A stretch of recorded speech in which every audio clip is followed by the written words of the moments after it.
Hi, and welcome to the Effective CTO channel.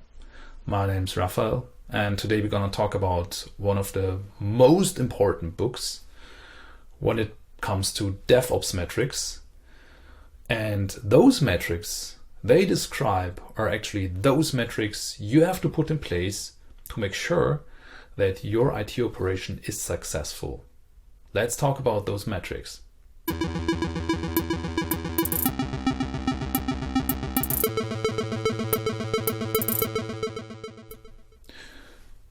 The book I'm talking today about is Accelerate. It's a famous book. It's written by Nicole Forsgren, Jez Humble, and Gene Kim. And it's a scientific book. And this is, as you know me, this is important to me because there are so many books out that talk about so many different metrics and how to make things successful, but they don't have any scientific grounding.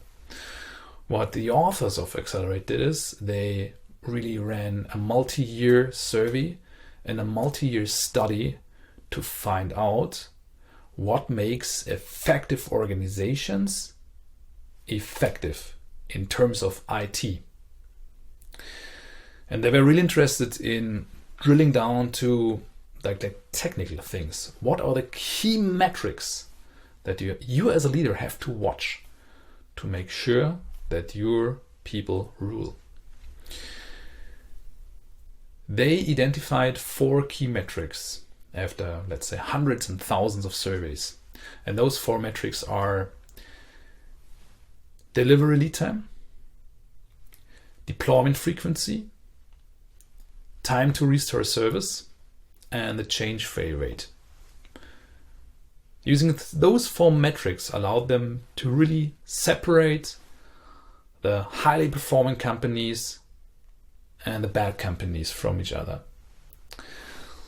So let's talk about them in detail. What's the delivery lead time? The delivery lead time ideally is from someone specifying a problem or product or a feature to this feature being developed. Or in a simplified technical term, from creating the pull request to this pull request being live.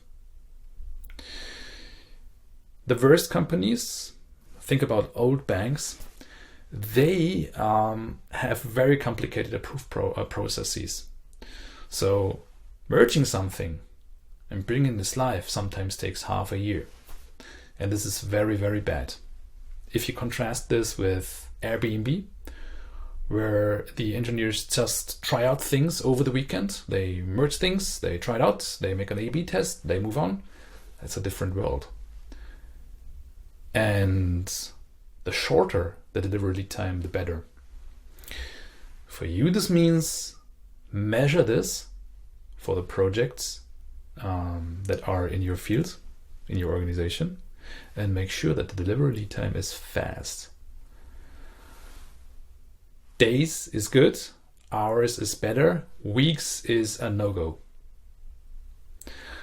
The second metric is the deployment frequency. So how often are changes being deployed? When you think about, think about the best companies. The best companies deploy multiple times a day. Facebook deploys multiple times a day. The best companies deploy 100 times a day. So this is massive. Contrast this with bad companies. They deploy once a couple of weeks because it's so complicated. They have complicated approve processes. The kind of the merge and the integration takes ages, and that's very, very bad. If you want to fix something, it takes weeks. If you want to bring a feature live, this takes weeks. And the teams, what this means is basically the teams, they are not capable of deploying things. And so you as a leader, you have to make sure that teams can deploy very, very often. If you have one team, you have a sprint of 2 weeks, And I would expect that that team that has, let's say, 7 stories, they deploy every day. It's a no-go that the team collects those 7 stories and deploys them at the end of the week. These stories should be deployed every day, and things should be quick and fast. So make sure that your teams deploy at least once a day. More is better and less is really bad. The third item is the time to restore a service. Things obviously go wrong if you move fast, and this is fine, that's okay. But the question is, how long does it take to recover from that? And you have to measure that time.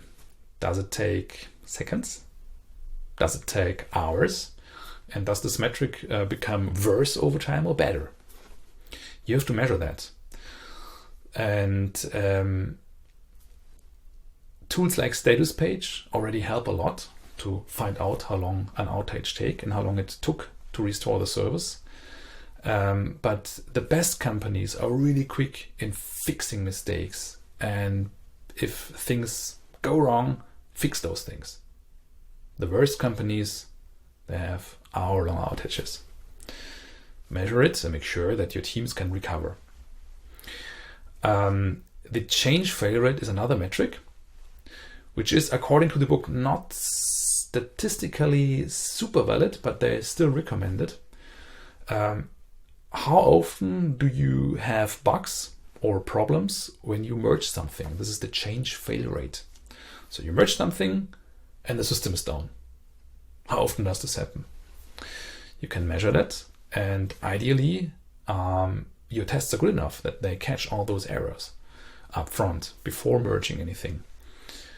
If they do not, you will have a high frequency of change failure rates, a high amount of changes that go wrong. So that's the fourth metric.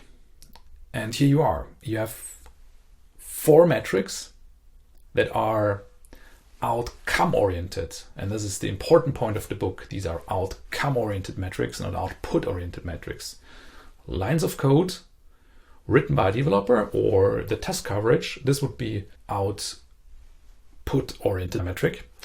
We want to have outcome-oriented metrics. And these metrics combine so many information that they're really meaningful. So, delivery lead time, deployment frequency, time to restore service, and the change failure rate. Measure those 4 key metrics, and they will help you dramatically to steer your department and make sure that your projects are successful at the end. Would you agree? Is there anything you would add or comment on the metrics? Let's discuss in the comments.